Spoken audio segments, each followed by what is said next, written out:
بسم اللہ الرحمن الرحیم۔ السلام علیکم ورحمۃ اللہ وبرکاتہ۔ محی انفو چینل کی طرف سے آج میں اپنے دوستوں کو رسول اللہ صلی اللہ علیہ وآلہ وسلم کی ایک بہت ہی پیاری حدیث بتانے جا رہا ہوں۔ آپ دوستوں نے اس پر ضرور عمل کرنا ہے۔ حضرت ابو امامہ رضی اللہ تعالی عنہ سے روایت ہے کہ رسول اللہ صلی اللہ علیہ وآلہ وسلم نے فرمایا کہ جو شخص رات کو باوضو اپنے بستر پر سونے کے لیے جائے اور وہ اللہ تعالیٰ کا ذکر، قرآنی آیات، صورتیں، تسبیح و وظائف وغیرہ کرتے کرتے سو جائے اور پھر رات میں کسی وقت بھی اپنی کروٹ بدلتے ہوئے اللہ تعالیٰ سے دنیا و آخرت کی جو بھی دعا مانگے گا تو اللہ تعالیٰ وہ خیر اسے عطا فرما دے گا۔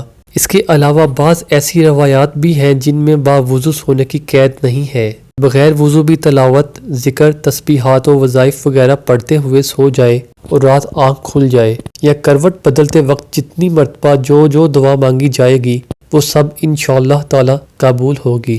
آپ دوستوں سے گزارش ہے کہ آپ نے اس ویڈیو کو آگے ضرور شیئر کرنا ہے، کیونکہ اچھی بات بتانا بھی صدقہ جاریہ ہے۔ اللہ رب العزت سے میری دعا ہے کہ وہ آپ کے گھرانے پر اپنی رحمتوں اور برکتوں کا نزول فرمائے، آپ کو عزت، ایمان، صحت اور سکون کی زندگی عطا فرمائے اور ہمیشہ اپنی حفاظت میں رکھے، آمین۔ السلام علیکم ورحمۃ اللہ وبرکاتہ۔